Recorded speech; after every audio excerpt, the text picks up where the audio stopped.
El Señor es muy bueno, mis hermanos. ¿Cuántos dicen amén? Gloria a Dios. Nosotros estamos en un tiempo muy especial y tú tienes que declararlo. Tú tienes que creerlo. Tú tienes que compartir lo que es lo más importante con todas las personas que están a tu alrededor. Y tú tienes que comunicar esa verdad y esa vida que el Señor ha revelado para ti. Ha depositado en tu corazón. Es un tiempo decisivo en el que tú y yo nos encontramos. Es un tiempo especial, es un tiempo en el cual tú y yo debemos identificar ese camino especial que el Señor ha revelado delante de nosotros. Un camino de luz, un camino de bendición, de restauración, de fortaleza para nuestras vidas. La Biblia dice que hay un solo camino. La Biblia también nos enseña que el Padre fiel sostiene nuestros corazones, que su palabra nos alimenta, que su luz nos guía y que a través de su verdad tú y yo podemos andar seguros. Ese camino ha sido revelado a nuestros corazones para que tú y yo lo podamos recorrer cada día con confianza. Saber que no salimos a la calle porque sí, porque todos lo hacen, porque hay sencillamente que producir. Tú y yo salimos a la calle porque estamos cumpliendo un propósito. El miércoles pasado compartía con los hermanos aquí en el templo que Dios quiere un balance en nuestra vida. Un balance que sirva para edificar un hogar sólido, una vida sólida. Y ese balance del cual le hablo es que podamos nosotros estar en ese bienestar que Dios ha preparado para nosotros. Ni más ni menos, no en letargo, no esperando sin recibir. Porque cuando tú y yo estamos en los extremos, sucede algo. ¿Y qué es lo que sucede? Bueno, Proverbios nos dice, ni tanto que me olvide de ti, ni tampoco que te maldiga. Y nosotros aplicándolo al mensaje que queremos comunicar hoy, ni tan espiritual que sea un inútil, ni tan mundano que sea un esclavo de los placeres de este mundo. ¿Y cómo un hombre o una mujer espiritual termina siendo inútil? Cuando es tan perfecto ante los demás que ni siquiera puede compartir con ellos porque todo lo que los demás hacen está mal. Cuando somos demasiado espiritual, fuera de ese parámetro perfecto que el Señor estableció para nuestra vida, nos perdemos de lo mejor.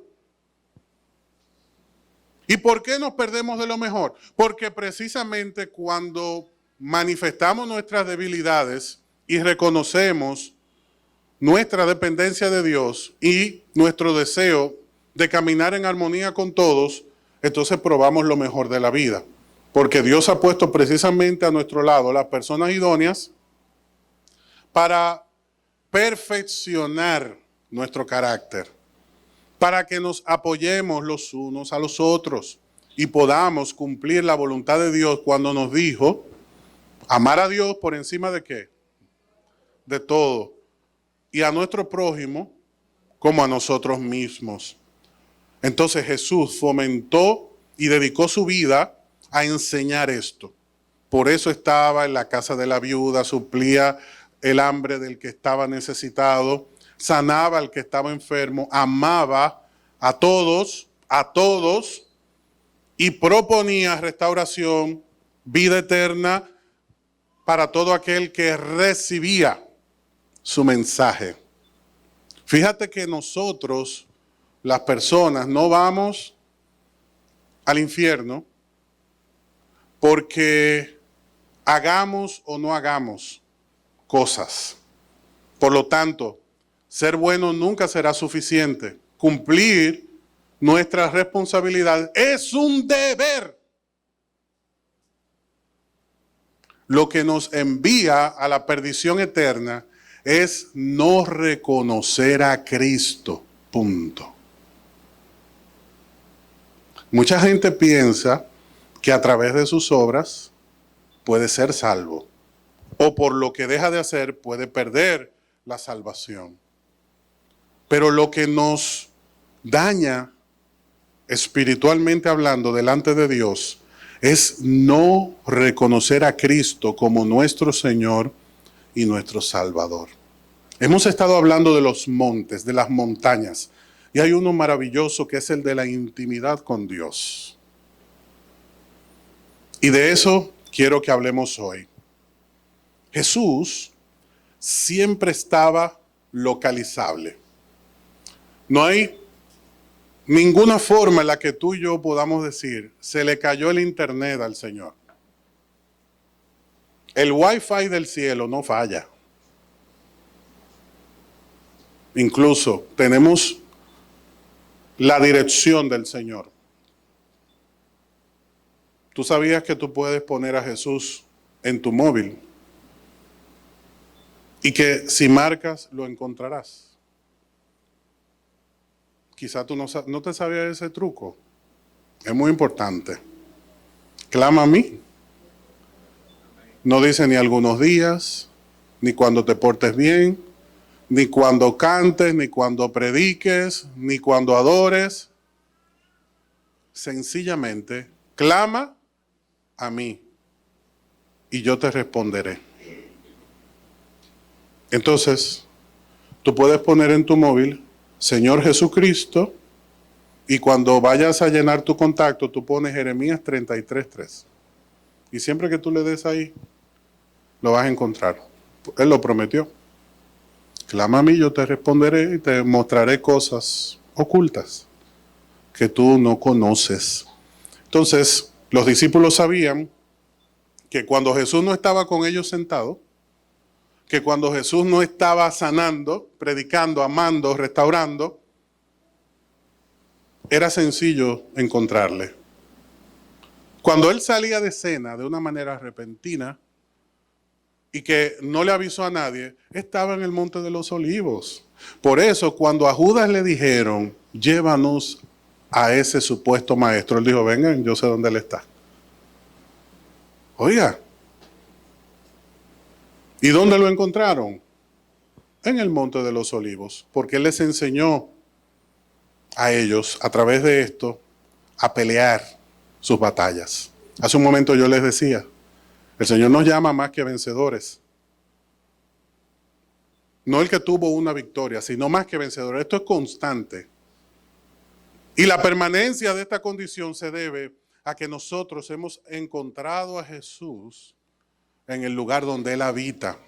En ese lugar secreto para los que no le conocen, pero muy común para nosotros, porque es allí donde nos encontramos con Él.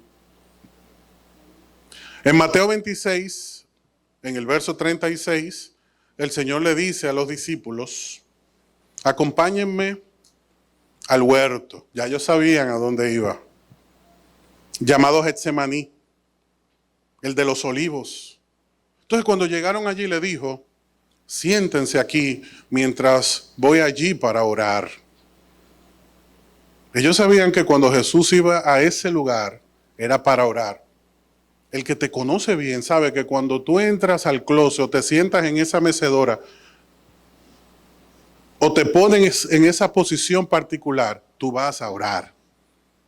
Entonces, sucede, por ejemplo, en casa, que ya los niños, gracias a Dios, han entendido, y cuando ellos abren la puerta, la cierran así, sin hacer bulla, sin hacer ruido, porque ellos saben o que papá o mamá están orando. O cuando ellos ven que yo le abro los ojos, es que estoy en una conversación. Así como ya los discípulos sabían que Jesús iba a orar cuando los invitaba a los olivos. Pero hay algo que yo quiero destacar en esta mañana. Algo que quizás hemos leído muchas veces, pero no hemos tomado en cuenta. Hay una enseñanza de altura para nosotros hoy. A pesar de que sus discípulos eran 11 y el número 12 era diablo, como dice la Biblia, usted sabe que esta palabra significa, este nombre significa opositor, el que hace la oposición, el que hace errar. Lamentablemente Judas no tenía la misma condición que los demás, pero aún dentro de los 11 había un grupo íntimo. Por eso usted ve que el lente bíblico, luego que Jesús parte, sigue con el apóstol Pedro. Y luego se enfoca por un tiempo en Santiago, en Juan, y luego el resto. El Señor instruye a Lucas a enfocarse en Pablo. El lente sigue al apóstol Pablo hasta el final de los Hechos, pero inmediatamente lo conecta con el resto del Nuevo Testamento. Y siguen en escena Pedro con primera y segunda, y Juan con primera, segunda y tercera, y termina en Apocalipsis después de dar unas pinceladas fundamentales para nuestra fe a través de su medio hermano Judas. Resulta que el Judas del que estamos hablando no dio fruto, por la sencilla razón de que su alma estaba corrompida hasta la muerte. Aunque muchos a través de la historia han querido justificarlo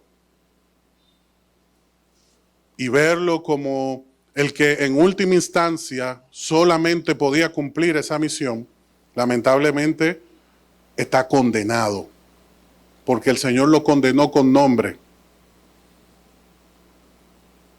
Ese hijo que se iba a desviar y lamentablemente no conoció la salvación. Dentro de esos 11, todos andaban con él, pero solo unos pocos hasta ese momento, porque no podemos juzgar el resto de su vida, hasta ese momento dieron un fruto de intimidad, de búsqueda íntima con el Señor. Porque siempre, aunque se equivocaban, estaban pendientes y atentos de lo que el Señor hacía. Y estos son Pedro y los hijos de Zebedeo. Los hijos de Zebedeo le llamaban los truenos, Boanerges, los truenos, porque ellos no eran fáciles, eran calladitos. Como uno dice, esos calladitos son peligrosos. Esos eran los hijos de Zebedeo. Pues cuando ellos hablaban, decían, pero que descienda fuego del cielo y los consuma. El Señor los miraba. Caramba. Las cosas no son así. Les enseñaba. Pero volviendo a Getsemaní, todos queremos estar allí. Haber escuchado esa oración. Haber visto al Señor. Y haberle acompañado. Un grupo de ellos se quedó atrás. Y el Señor dice, aquí en Mateo 26, que invitó a Pedro, a Santiago y a Juan a caminar un poco más con él. Y cuando llega a ese punto de oración le dice algo profundo. Mi alma está angustiada. ¿Por qué Jesús no se lo dijo delante de los demás? Porque eso era un mensaje para los íntimos. Es un mensaje que los que lamentablemente hasta el momento no han manifestado compromiso no pueden entender.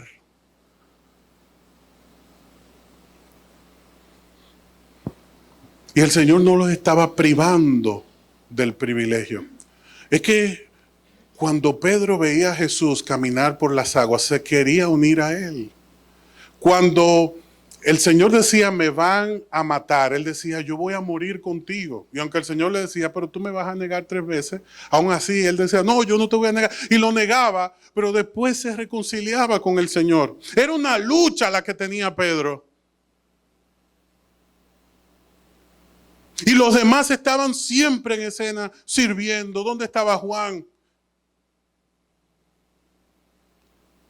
cuando estaban en esas cenas, en esos tiempos de comunión, estaba cerca de él, a la distancia de poder tomar su pan y mojarlo en el caldo del Señor, porque estaba junto a él.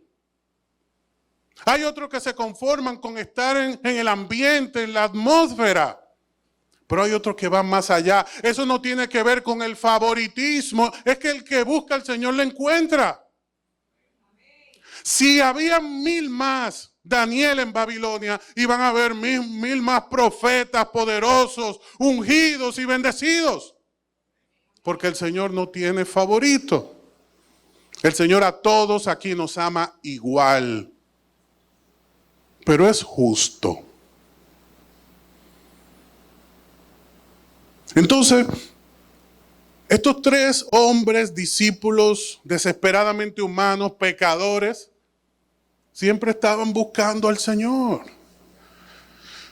Resulta que el Señor los invita y le dice, muchachos, me estoy afligiendo. ¿Tú has tenido esos momentos donde te falta el aire?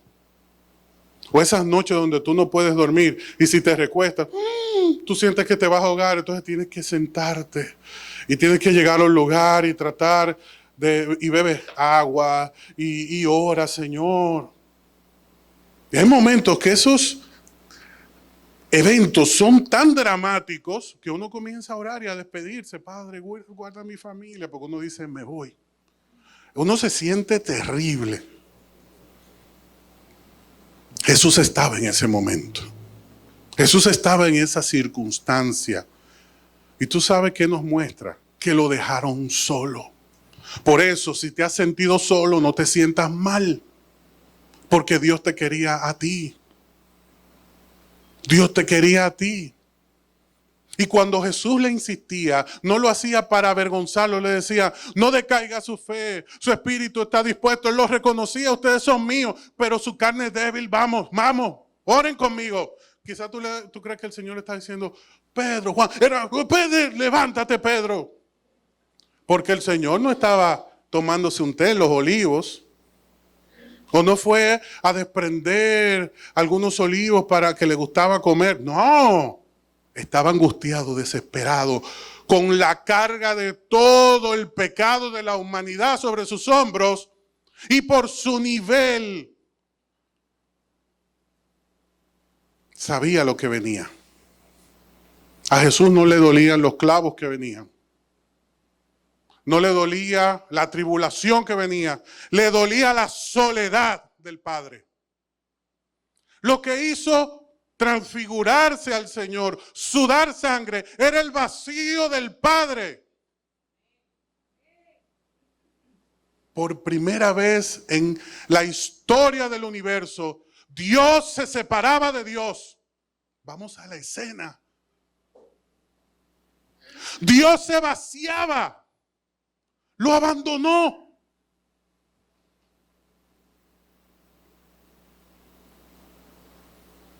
¿Y qué tú crees que Dios está haciendo contigo en esta temporada? Te está vaciando.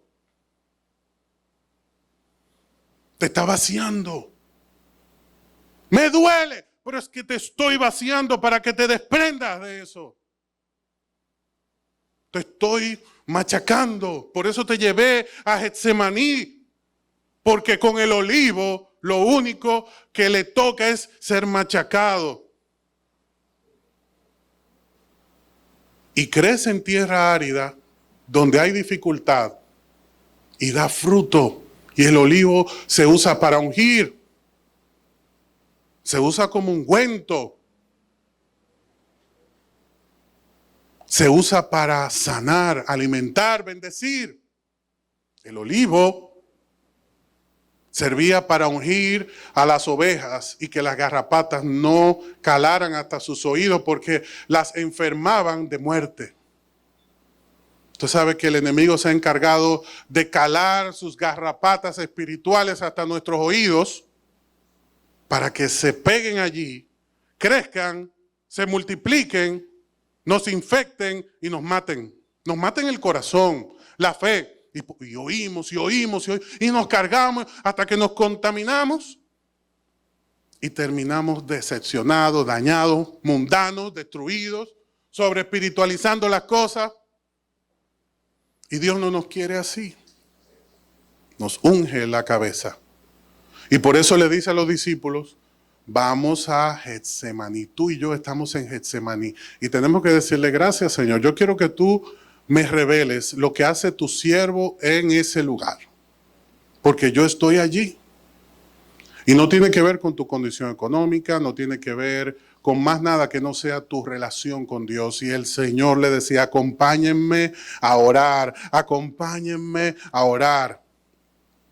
No sé si sabías que más del 90% del Evangelio de Juan es único. Cuenta la misma historia, pero de una perspectiva diferente. Hay una relación entre los demás de más de un 80% de contenido que se repite, aunque con sus pinceladas, que le da su color de cada escritor según su experiencia con Dios, pero lo que Juan comunica, como inicia Juan no inicia ninguno, como termina Juan no termina ninguno. Y lo que Juan cuenta de este momento no lo dice ninguno en el capítulo 18. Incluso el mismo apóstol Juan dice que el Señor solía reunirse allí.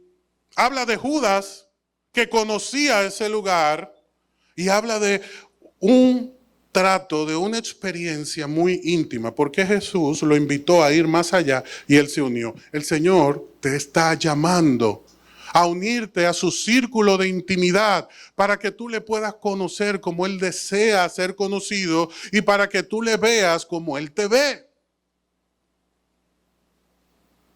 Para que podamos entrar en esa conectividad y que la angustia, la aflicción, la carga tenga un propósito. Jesús no se instaló en Getsemaní. Él pasó por allí porque el final, el fin, el objetivo era el Calvario. Otro monte del cual vamos a hablar. Pero no se llega allí a la victoria. ¿Qué hizo Jesús en la cruz? ¿Murió? Sí, pero venció. Pero para poder, Filipenses capítulo 2, verso 5, decirnos todo lo de la victoria con respecto al Señor, antes tuvo que morir. Él era más que vencedor, porque sobre todas sus batallas Él venció. Pero los que no son íntimos esto no lo pueden entender. Le da sueño.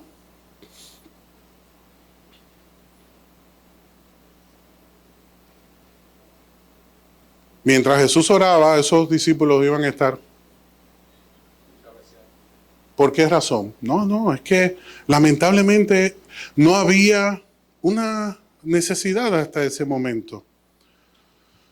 Lo cual nos da una enseñanza. Tú y yo tenemos que rodearnos de las personas que nos acompañen en las vigilias de la noche. Tenemos que ser íntimos con aquellos que sufren con nosotros y reconocen nuestro dolor y nos aconsejan, pero más que todo nos escuchan en la dificultad. Porque si tú te rodeas de los amigos de Job, antes de que llegue la cruz, tú te crucificas. Antes de que llegue, tú te crucificas. Y hay algunos que han justificado dentro de esos amigos al cuarto, un jovencito muy inteligente llamado Eliú. Y todo el mundo lee el discurso de Eliú y dice, oye, qué sabio, qué hombre de Dios, tan joven, Dios mío. Y el Señor, lo primero que dice en Job capítulo 38, ¿quién es este que oscurece mi consejo?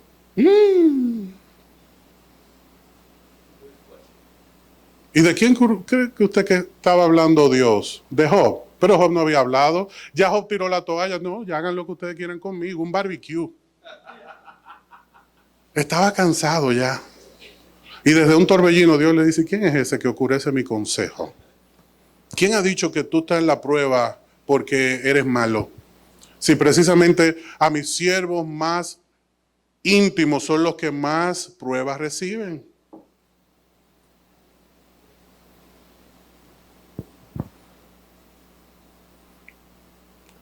El Señor le dijo a Pedro, no pudieron velar conmigo, verso 40 de Mateo 26, ni siquiera una hora, no pudieron. Velen, oren, porque el espíritu está dispuesto, pero nuestra carne es débil. Mira, tú puedes estar en el lugar correcto, con las personas correctas, pero si estás desconectado, es como si no estuviera pasando nada. Es como el estudiante que constantemente reprueba y todos los demás le está yendo bien y uno dice, pero ¿será que está en otra aula? No es la misma aula, es la misma enseñanza. Esos muchachos no van en la tarde donde el maestro. Es ahí en el mismo tiempo que tú estás. Pero si tú estás en otra cosa o no estás prestando atención, en buen dominicano te quemas. Yo recibí anoche una imagen muy jocosa de cómo la maestra entregaba la prueba de ese estudiante. ¿Usted recuerda? Si era este papelito de Carlos y esta es la prueba, lo doblaba así que nadie lo vea. Tu examen, 38, y uno quería morirse. Uno llegaba a la casa y se ponía a dieta. Y la mamá, ¿tú no vas a comer? No, yo no tengo hambre. ¿Pero y cómo? Se te cerraba el estómago, la vida. Te faltaba el aire, porque ¿cómo tú explicas un 38? Ah, pero de 50, no, de 100. 38. Pero el que saca 38 fue una buena media. Terrible. Terrible. Pues miren, los discípulos lamentablemente se quemaron, pero el Señor estaba con ellos. Tú y yo podemos reprobar, pero el Señor está con nosotros. Amén. Y cuando estamos en esa intimidad, hay un descanso, porque el Señor le dice adelante, descansen, duerman. Ha llegado ya la hora del cumplimiento de mi llamado. El Hijo del Hombre es traicionado, verso 45, y entregado en manos de pecadores. Es más, levántense y miren, el que me traiciona ya está aquí. Si hay algo que yo puedo ver y aprender de Getsemaní, es que el que va a ese monte y se conecta con Dios, Dios lo prepara. Porque al Señor no lo arrastraron, al Señor no lo maltrataron para llevarlo ante el Sanedrín. Él estaba preparado. Él estaba listo. Pero si no hubiese orado, no hubiese podido levantarse. Porque su alma estaba afligida, lista, servida, atribulada. Pero ese momento lo preparó. Y él pudo avanzar hacia el siguiente nivel. No llegamos al siguiente nivel hasta que no estamos preparados. Y Dios te está preparando, está destruyendo, arrancando, derribando, desarraigando. Está anulando actas en tu contra para tener dominio y autoridad sobre tu corazón. Entonces, plantar y edificar. Jeremías capítulo 1. Plantar y edificar. No se planta en un terreno ajeno, porque entonces usted es un invasor y el Señor dice, yo entro por la puerta. El ladrón es el que se escabulle. Yo entro por la puerta con autoridad, en lo que es mío, y tú eres de Cristo. Yo quiero que tú le digas al que tiene a la par, sacúdelo y dile, tú eres de Cristo. Sí, sacúdelo un poquito ahí. Tú eres de Cristo. Y Dios quiere que estemos preparados, listos. Y Dios sabe que el obrero probado es uno aprobado, listo para la batalla. Y en este tiempo decisivo, como les decía, no podremos avanzar si no estamos preparados. para soportar la prueba que tenemos por delante. Jesús salió preparado. Cuando estaba en la puerta de Jerusalén, que ya estaba en la víspera de este momento, ya Dios estaba ministrando su corazón y su rostro se transfiguró como pedernal. Y entró porque ya sabía que en unos pocos días, apenas una semana después, iba precisamente a ser acusado, molido a golpes, crucificado, pero por encima de todas esas aflicciones, vaciado del Señor.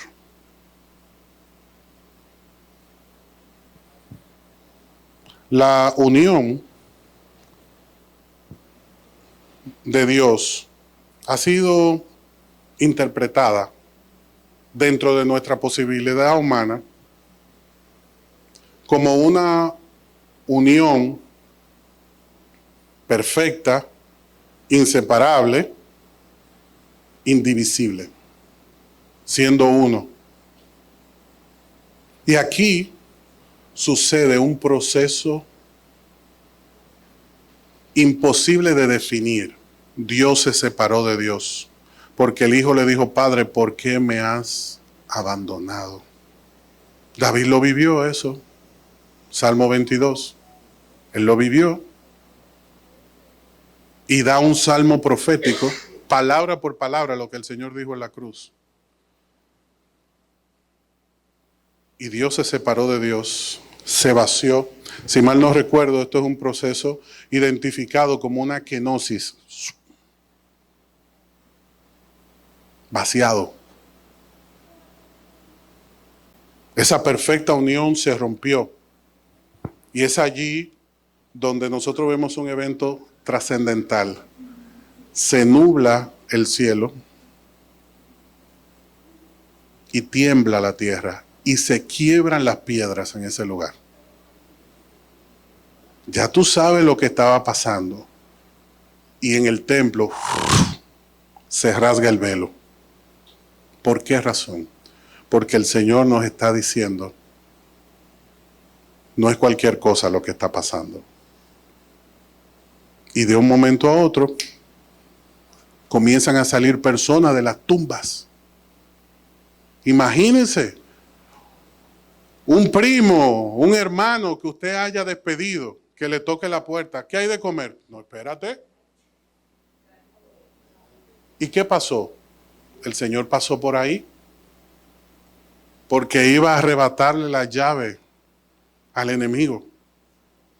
Y en esa pasada, su gloria despertó a algunos. Oiga, qué poderoso, qué inexplicable.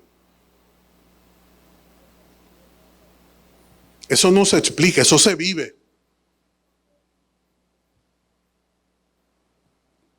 Y si yo te pregunto en este día, y con esto terminamos, ¿estás listo? ¿Estás lista? ¿Estás preparada, preparado para ir al Getsemaní con el Señor? Usted sabe que podemos ser discípulos y tener mucho tiempo con Dios.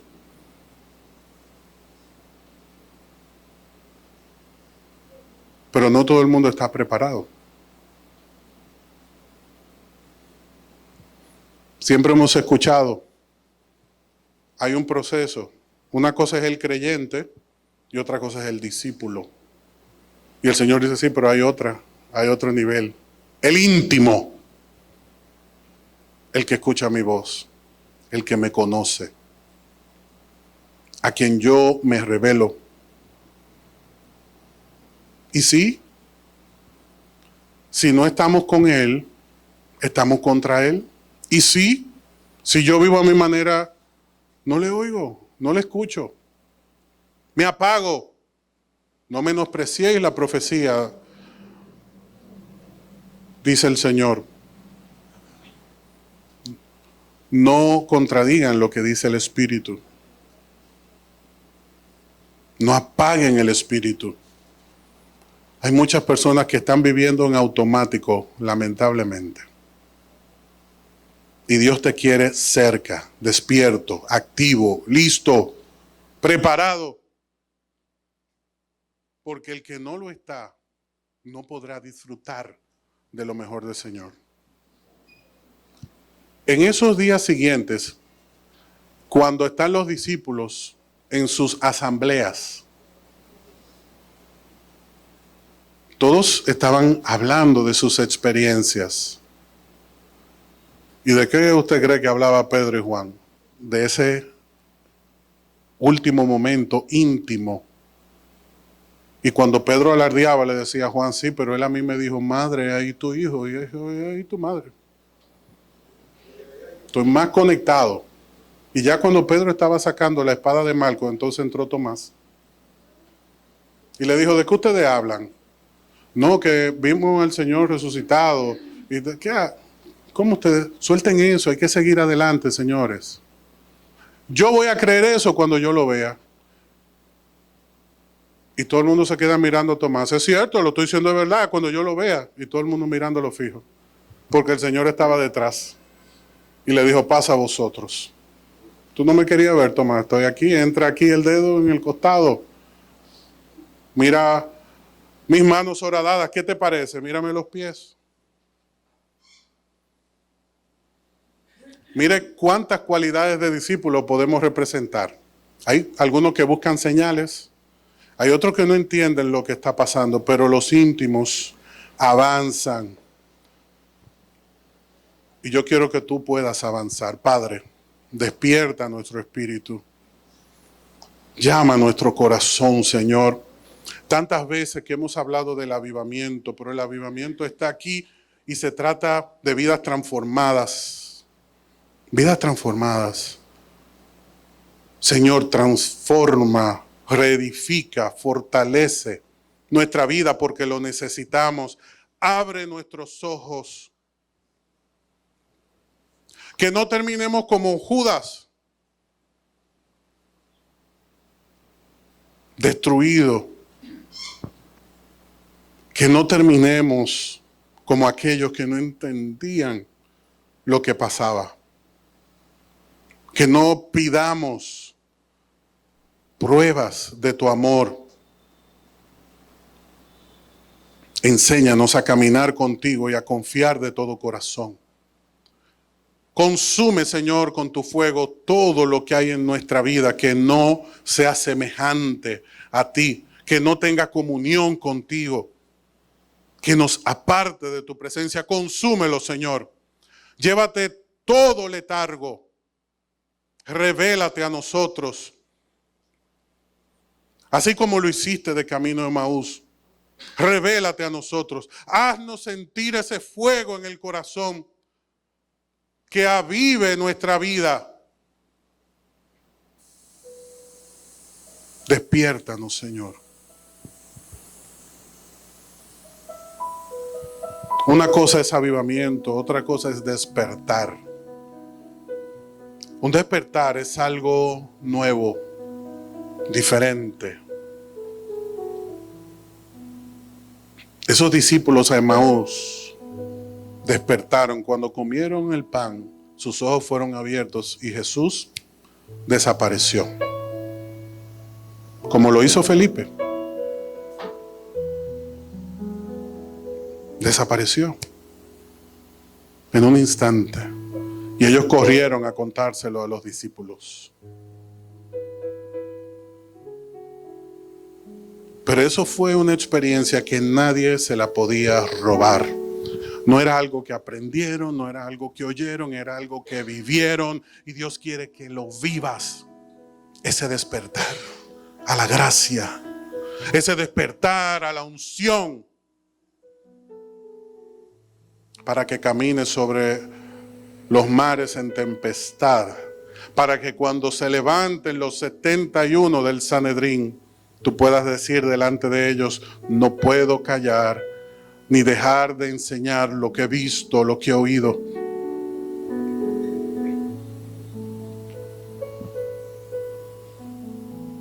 Y Jesús, dice la palabra, algo muy poderoso, sopló.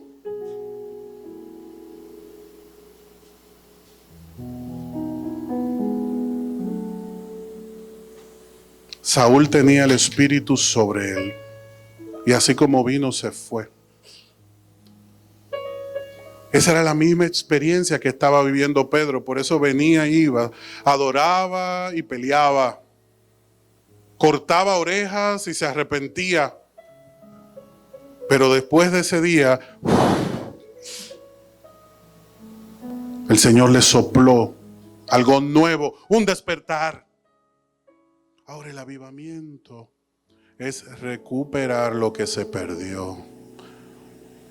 Es cuando se puso la leña y tú vuelves a encender el fuego en ese lugar, reforzando, trayendo leño nuevo, fuego nuevo, diferente. Y donde hubo fuego, vuelve a presentarse. Eso es avivamiento. Hubo un avivamiento con Moisés. Hubo un avivamiento con Elías. Hubo un avivamiento con Juan el Bautista.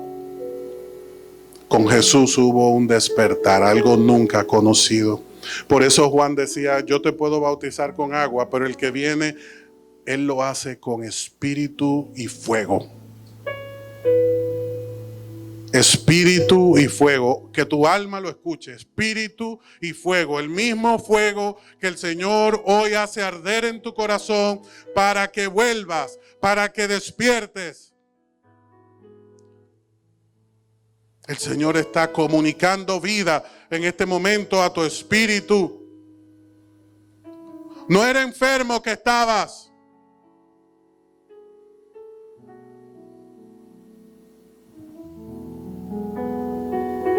Es que se apagó la luz. David decía, sentía que se me rompían los huesos. No era artritis, era vacío de Dios. Vuélveme el gozo de tu salvación. Eso es avivamiento. Vuélveme el gozo de tu salvación. Que espíritu noble me sustente. Eso es avivamiento. No dice, dame espíritu de salvación, sino vuelve, Espíritu Santo. Vuelve, Señor. Y que volvamos a soñar. Que volvamos a soñar como en los primeros días. Que volvamos a sentir. Que volvamos a cantar, Señor.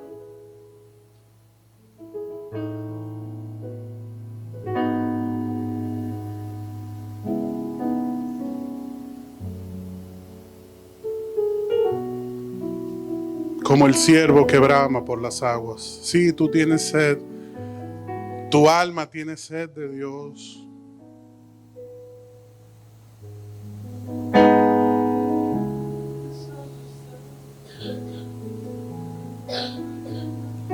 El Señor le decía a la iglesia, estás quebrada. Estás rota. Y el Señor te dice en esta mañana, no mires alrededor. Yo soy el Dios de milagros, no me cuesta nada. Pero es contigo que estoy tratando, aprovéchalo.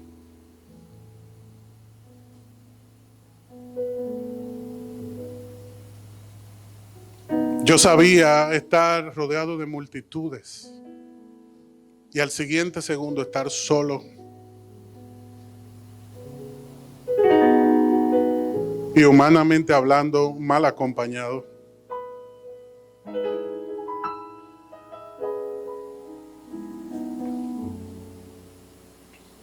Rodéate de personas idóneas, pero no te apoyes en ellos. Dios no los puso a tu lado para que te complazcan, sino para que te acompañen. Quien te complace es Dios. Claro que se olvidó de ti. Tiene problemas igual que tú. Pero Él está a tu lado para acompañarte. Pero quien te aviva, quien es tu compañero, tu Salvador, es uno solo, Jesucristo. ¿Acaso no entiendes que te dejé solo para que lo comprendas?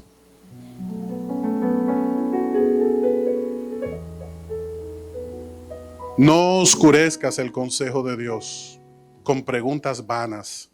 Jehová dio, Jehová quitó.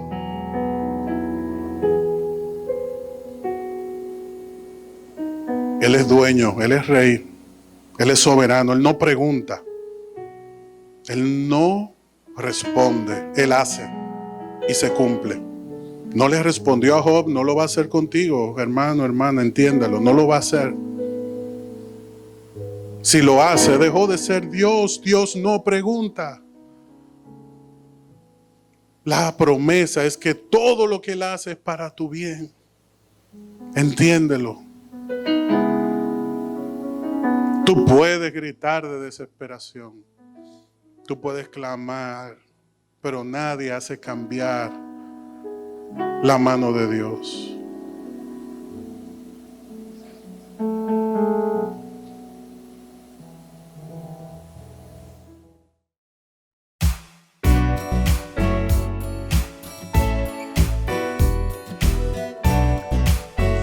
Iglesia Salem y te invitamos a suscribirte a nuestro canal de YouTube y a seguirnos en Instagram y Facebook como ISalemRD. Queremos bendecirte con un mensaje que transformará tu vida. Estamos ubicados en el kilómetro 8,5 de la Avenida Independencia, en el primer nivel de la Plaza Don José Oscar. Adoremos juntos al Dador de vida y crezcamos integralmente en esta gran familia.